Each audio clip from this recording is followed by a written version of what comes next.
I'm Lauren with IndoorGardening.com, and today we're going to talk about 7 different plants that would love to be in your bathroom.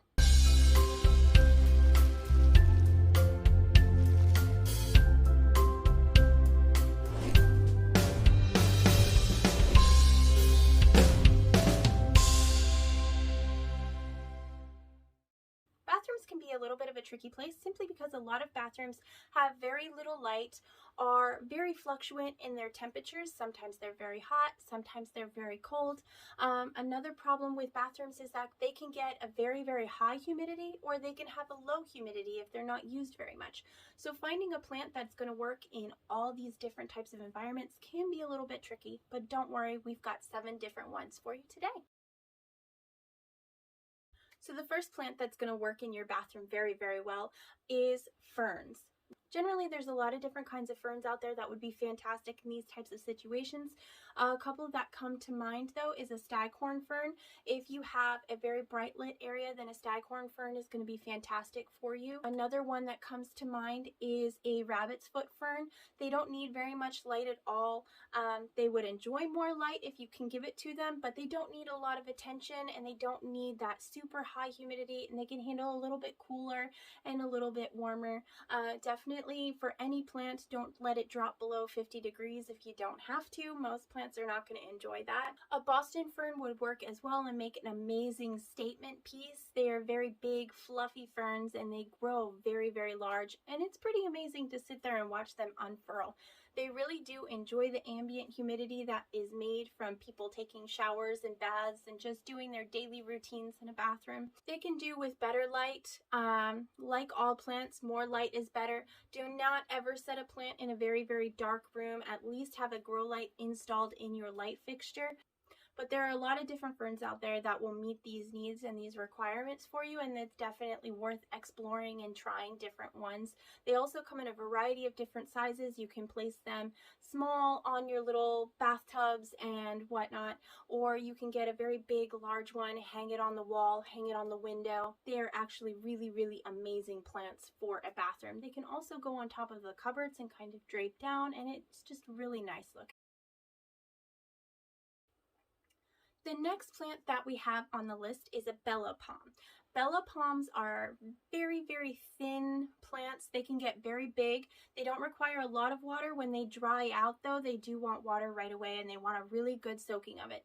They are okay in cooler temperatures, but prefer it to be a little bit more warm. Also, they make great bathroom plants because they're one of the very few palms out there that do not need a lot of light. They can use a lot of light and will grow much more quickly if they have it, but if they have a little bit of a lower light or just a grow light in there with them, they're going to be fine. I actually have one on the back of my toilet, and it is thriving there. They're also really great for putting around the tub. If you have a bigger bathtub and kind of like a spa type of situation, they'll do really well in there as well. The next plant that's going to do really well in a bathroom is spider plants. Spider plants look amazing in a bathroom. They are these big, beautiful, cascading, grass-like foliage. They can have spear points, but if they get a little crispy because you're not using the bathroom very much and it's kind of not a higher humidity in there, you can just snip those little crispy tips off and it's perfectly fine. They really don't need to be watered very often either. A bathroom is a place that most people tend to go in order to just do their business and leave.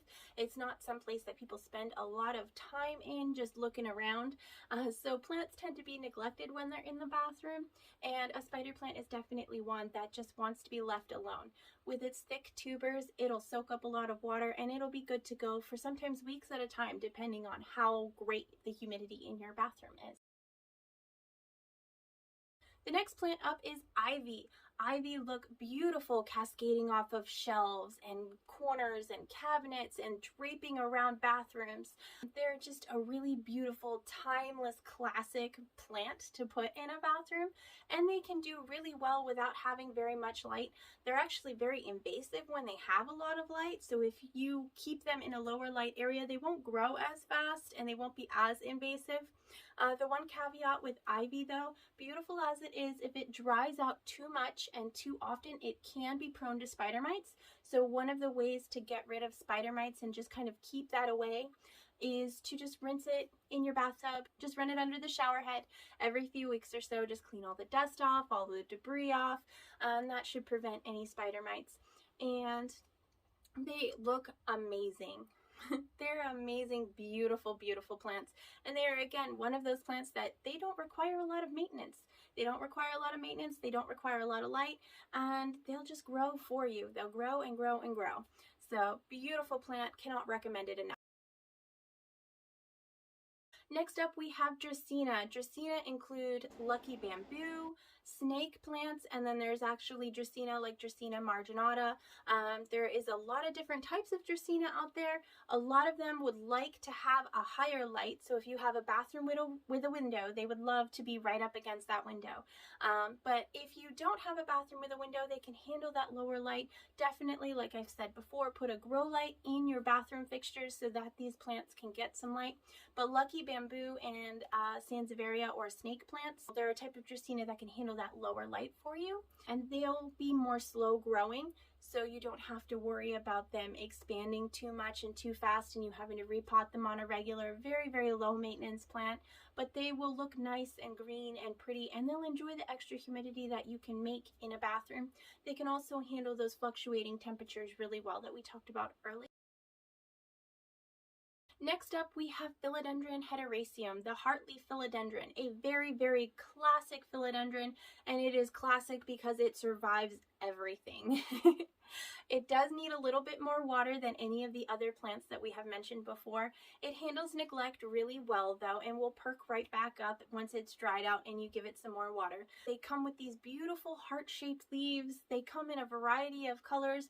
This one in particular that I'm thinking of that does better in the lower light is actually the all green Philodendron Hederaceum. They will have like a Philodendron Brazil and a Philodendron Silver Stripe out there. Cream Splash, I believe, is another one. But the one that I believe would work best in a bathroom, even though the others are beautiful and tempting, they will need a much higher light. The lower light one is definitely the all green heartleaf, and it's just a beautiful, beautiful plant as it cascades down, or you can have it climbing up if you prefer, whatever works best for you. But even just hanging from a window or hanging off of a shelf, it just looks gorgeous.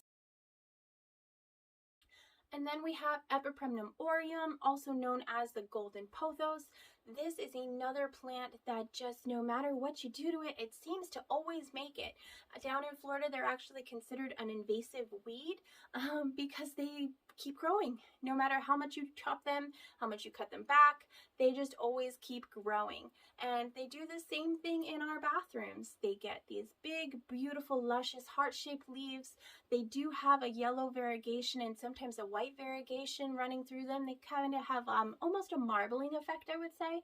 But they just get these big, beautiful leaves, and they have these thick stems. They will climb up things, so if you wanted to have like a vine going up around your bathroom mirror, or if you wanted to have them kind of cascading and draping down over your bathtub, these are fantastic plants to do that with. And they like to dry out, and then once they dry out, you'll feel the leaves are getting a little bit thinner, not as perky. You'll see them droop a little bit, and then that's when you just give them a lot of water. So it doesn't have to be filtered, it doesn't have to be anything crazy, just give them some tap water from the sink or from your bathtub. A lot of these plants, if you're watering them, you can just put them in the bathtub with some cool water and let them soak it up and then put them back in their places. Very, very easy. Bathrooms are one of my favorite places to keep plants. Bathrooms are places that are absolutely wonderful and can be fantastic for tropical greenery. A little bit tricky to determine, but hopefully this list helped you figure out some plants and gave you a little bit more options to fill up some of those spaces with a little bit of natural green. Make sure you check out indoorgardening.com while you wait for our next video. There's lots of information there for you. We're always happy to help. Thank you so much for watching, and we'll see you in the next one. Bye!